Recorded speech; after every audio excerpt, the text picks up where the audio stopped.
Selamat pagi siswa-siswi kelas 12 MIA. Pagi hari ini kamu akan melanjutkan topik pembelajaran tentang medan magnetik dengan judul Medan Magnet pada Kawat Melingkar. Sebelumnya kamu telah mempelajari untuk menentukan arah medan magnet di sekitar kawat lurus dengan mempergunakan aturan tangan kanan. Maka untuk menentukan arah medan magnet pada kawat melingkar juga tetap mempergunakan aturan tangan kanan. Apabila kamu lakukan dengan mempergunakan tangan kanan, maka ibu jari lurus ke atas itu adalah arah arus dan 4 jari yang menggenggam kawat itu adalah arah medan magnet. Di mana jika ditetapkan sebuah titik yang akan ditentukan nilai medan magnetnya, maka misalkan titik P itu diletakkan di buku jari kita. Ya. Jadi, untuk menentukan arah medan magnet pada kawat melingkar, kita mempergunakan dasar, yaitu kawat lurus. Apabila misalnya kawat lurus yang kita bangun sedemikian, dialiri oleh arus, maka arus yang mengalir arah ke atas dengan titik P berada di sebelah kanannya, pergunakan aturan tangan kanan, letakkan arus dan buku jari di sebelah kanan. Maka lipatan pertama jari kita, keempat jarinya, itu menunjukkan arah medan magnet, menjauhi pembaca atau tanda cross. Demikian jika misalnya arus berada pada kawat, potongan kawat yang bagian atas. Dengan arah arus ke kanan, maka di bawah ada titik P. Medan magnetnya juga menjauhi pembaca. Selanjutnya, arah arus pada kawat yang sebelah kanan, arah arusnya ke bawah. Ketika arah arusnya ke bawah, maka arah medan magnet juga adalah menjauhi pembaca. Dan untuk kawat yang keempat, arah medan magnetnya juga adalah menjauhi pembaca, yaitu arah medan magnet yang berada di dalam kawat persegi. Bagaimana jika kawat perseginya kita ubah, kita lengkungkan menjadi lingkaran seperti ini, maka arah medan magnet tetap menjauhi pembaca. Nah, misalkan kita kasih gambaran ini. Kawat melingkarnya vertikal menghadap pembaca, dan arah arusnya itu searah jarum jam. Maka di dalam lingkaran, misalkan di titik P, arah medan magnetnya itu menjauhi pembaca, atau kalau kita berikan lingkarannya, maka gambar lingkarannya yaitu masuk ke dalam kertas. Jadi inilah sifat daripada medan magnet pada kawat melingkar. Di mana sebagai keterangan, kawat melingkar vertikal menghadap pembaca. Arah arusnya searah jarum jam, dan arah medan magnet yang dihasilkan menjauhi pembaca atau masuk bidang kertas. Selanjutnya, untuk menentukan kuat medan magnet, maka kita pergunakan satu gambaran bahwa kuat medan magnet atau arah medan magnet itu selalu tegak lurus daripada arah arusnya. Dengan arah arus yang berubah, maka arah medan magnet juga akan berubah. Berapa nilai medan magnet di titik P, itu dinyatakan secara matematis, BP sama dengan N kali mu0I per 2R. BP itu kuat medan magnet di titik P, yaitu di pusat kawat melingkar. N adalah banyak lilitan, mu0 itu tetapan permeabilitas udara, nilainya 4V kali 10 pangkat min 7 Weber per ampere meter. I adalah kuat arus, dan R jari-jari lingkaran kawat. Untuk medan magnet pada kawat melingkar, jika disumbu atau pada jarak tertentu dari pusat kawat. Pada gambar di sini ditunjukkan di titik S pada jarak Y dari pusat kawat atau pada jarak R dari kawat itu sendiri. ya, maka berapa nilai medan magnetnya? Kalau arah, maka sifatnya sudah sama seperti yang sebelumnya. Jika arah arus seperti pada gambar ini, ya, berlawanan dengan arah jarum jam, maka di titik P, arah medan magnetnya itu akan berarah ke atas. Ya. Maka sampai di titik S pun arahnya tetap di atas. Cuma kuat medan magnetnya pasti akan berbeda. Ya. Di titik P akan lebih besar karena jaraknya lebih kecil. Tapi di titik S akan lebih kecil medan magnetnya. Baik, kita amati selanjutnya keterangan bahwa ketika kawat berarus melingkar, maka di titik P di pusat kawat itu sudah kita bisa tentukan nilai kuat medan magnetiknya. Tetapi pada jarak Y dari pusat kawat melingkar, itu kita harus tentukan nilainya. Ya, besarnya adalah B di sumbu di titik S, yaitu mu0 I kali A. A itu adalah jari-jari kawat. Sedangkan R adalah jarak titik S dari kawat itu sendiri. Sudut theta, sin theta, yaitu adalah perbandingan jari-jari kawat dengan sisi miringnya, yaitu R. Ya. Nah, keterangannya, Bs kuat medan magnet di sumbu, kemudian mu0 permeabilitas, I kuat arus, A jari-jari. Ya, jadi nilai A di sini adalah nilai jari-jari, sedangkan Y di sini adalah nilai jarak dari pusat lingkaran ke titik S. Dan satu lagi variabelnya R. R itu adalah jarak titik S dari kawat. Dan cara menentukannya dengan mempergunakan Pitagoras. Karena apa? Karena jari-jari dengan sumbu lingkaran itu vertikal, maka R-nya sama dengan akar daripada Y kuadrat ditambah A kuadrat. Sebagai contoh, sebuah kawat melingkar dialiri arus listrik sebesar 4 ampere. Jari-jari lingkaran 8 cm dan jarak titik S sumbu terhadap pusat kawat itu 6 cm, berarti Y. Tentukan medan magnet di atau pada pusat kawat, yaitu di titik P, dan di sumbu kawat, yaitu di titik S. Ya, jadi kalau ini gambarannya, kawatnya vertikal, ya, jari-jari 8 cm, dan titik P berada di pusat kawat. Kemudian di sumbu kawat yang jaraknya Y, ya, di sumbu kawat yang jaraknya Y yaitu 6 cm, ya, maka ada satu titik S. Ada satu titik S, dan di sana dihasilkan medan magnet namanya Bs. Berapa kuat medan magnet di titik S tersebut? Ini datanya sudah diberikan. Y-nya 6 cm, konversi ke meter, jari-jarinya juga 8 cm, dan jarak S ke kawat dengan mempergunakan persamaan Pitagoras, ya, maka kita peroleh hasilnya yaitu 10 cm atau 10 pangkat min 1 meter.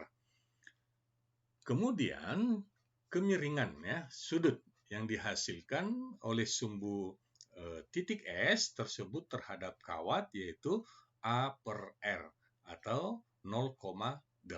Jadi sin tetanya 0,8.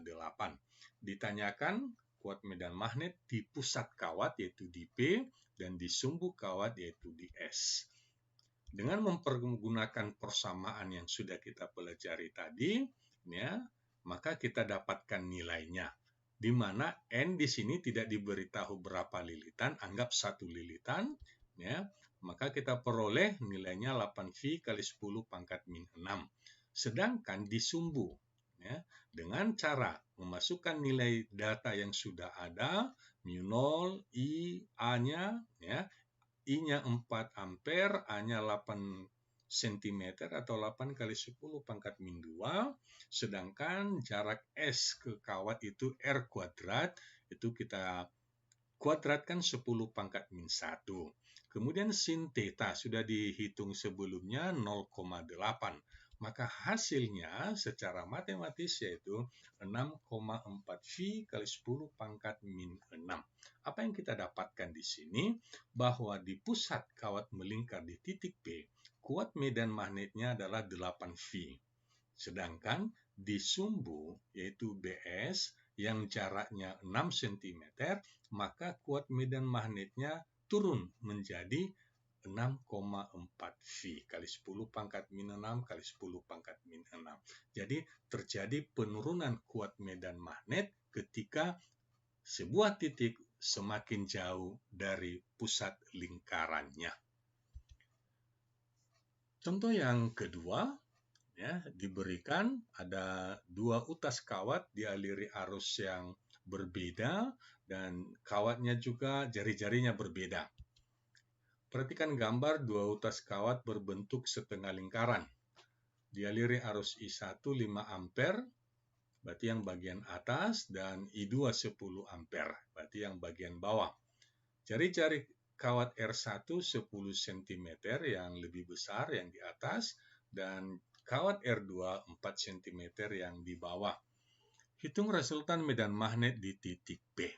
Jadi, untuk mengetahui arah kuat medan magnet, maka terlebih dahulu kita tentukan arah medan magnetnya.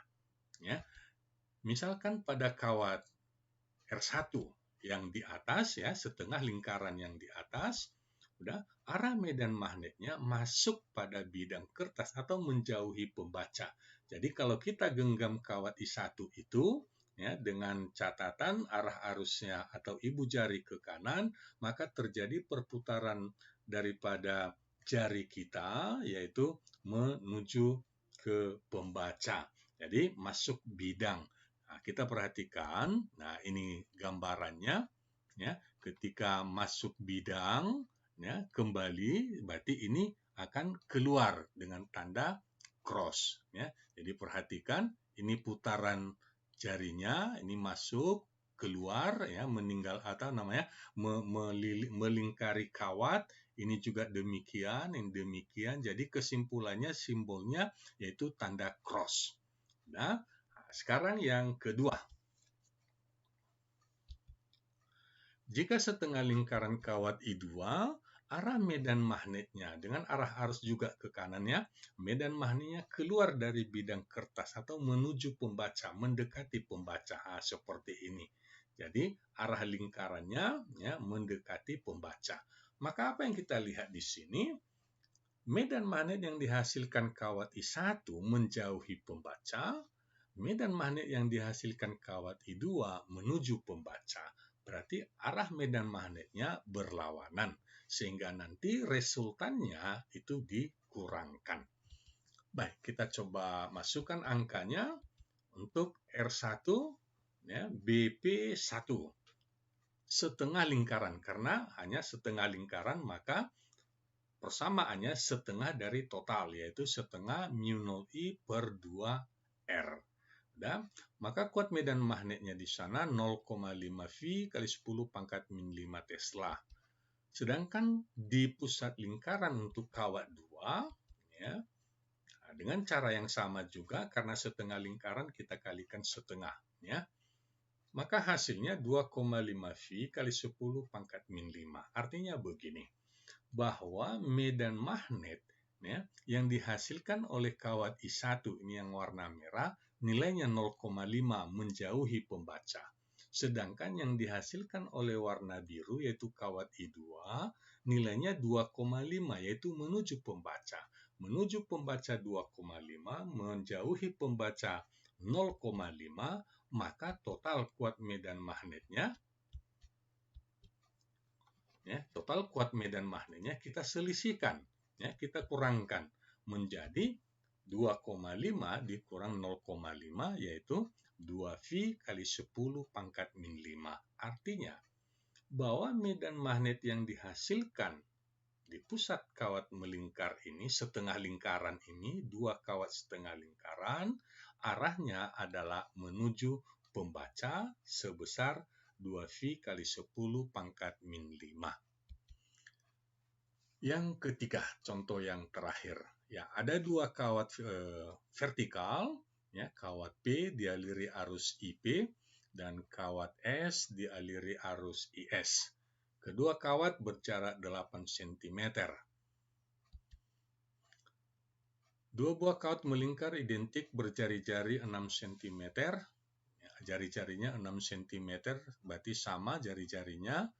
Kemudian dialiri arus sama besar 5 ampere, berarti IP sama dengan IS 5 ampere. Kedua kawat berhadapan pada jarak 8 cm. Tentukan kuat medan magnet yang dihasilkan di titik P. Ya, kuat medan magnet yang dihasilkan di titik P. Maka sebelum memasukkan ke rumus, ya, langkah yang harus kita lakukan pertama, medan magnet apa saja yang bekerja di titik P. Nah, sebagai keterangan, medan magnet di titik P dihasilkan oleh pertama, yaitu kawat IP itu sendiri menghasilkan medan magnet di titik P, di pusat lingkarannya. Kemudian, kawat IS menghasilkan medan magnet di titik P, yaitu di sumbu kawat IS-nya yang berjarak 8 cm. Jadi, itu sifat daripada soal yang diberikan. Baik, kita amati jawabannya. Ya, perhatikan, kawat IP ya, dengan sendirinya, ya, kawat IP, kawat melingkar IP ini dengan sendirinya menghasilkan medan magnet. Ya, yang arahnya medan magnetnya ke kiri. Jadi kalau kita genggam kawat IP-nya, maka putaran tangan kita itu arah ke kiri. Nah, itu yang pertama. Berapa kuat medan magnetnya nanti kita hitung. Yang kedua, kawat IS juga menghasilkan medan magnet di pusat lingkarannya, tapi itu tidak dipermasalahkan. Yang dipermasalahkan adalah kuat medan magnet di sumbunya, di sumbu lingkarannya. Nah, pada jarak 8 cm atau di titik P itu sendiri. Datanya ya, bahwa jarak kedua kawat itu adalah 8 cm. Jadi ada dua medan magnet yang dihasilkan dengan arah yang sama, yaitu BP dan B sumbu S. Artinya medan magnet di sumbu S. Baik, matematisnya. Kuat medan magnet di pusat kawat untuk titik P, ini sudah terbiasa, kita masukkan datanya saja, dihasilkan 100 V per 6 kali 10 pangkat min 6. Ya, kita ambil pangkatnya 10 pangkat min 6. Kemudian untuk kawat S, kawat melingkar S, di sumbu kawatnya. Pertama, jari-jarinya ada, ya, jarak sumbu S-nya ya ke titik P yaitu 8 cm itu Y, dan jarak titik P itu ke kawat S-nya kita pergunakan Pitagoras, hasilnya 10 kali 10 pangkat min 2 atau 10 pangkat min 1 meter. Kemudian sinusnya, sinus A per R kita peroleh 0,6. Baru kita masukkan matematisnya. Kuat medan magnet di sumbu lingkaran S yaitu BS min 0 IS kali A jari-jari per 2R kuadrat kali sin theta.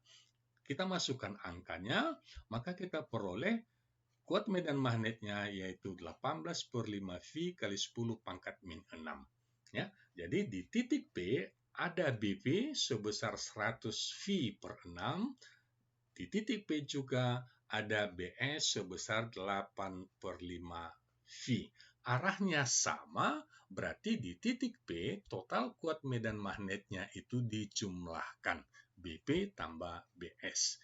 Ya, karena kita tadi ambil pangkatnya 10 pangkat min 6, maka untuk mempermudah kita setarakan sehingga kita peroleh 608 per 30V kali 10 pangkat min 6 atau 2,2V kali 10 pangkat min 5 Tesla. Demikianlah cara menentukan kuat medan magnet untuk dua kawat penghantar melingkar ya, yang dialiri arus. untuk menentukan kuat medan magnet di masing-masing pusat kawatnya, di sumbu salah satu juga dengan cara yang sama.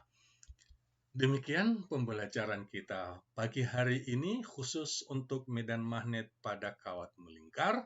Ya, terima kasih atas perhatian kamu semua. Sampai jumpa pada topik selanjutnya. Salam sehat.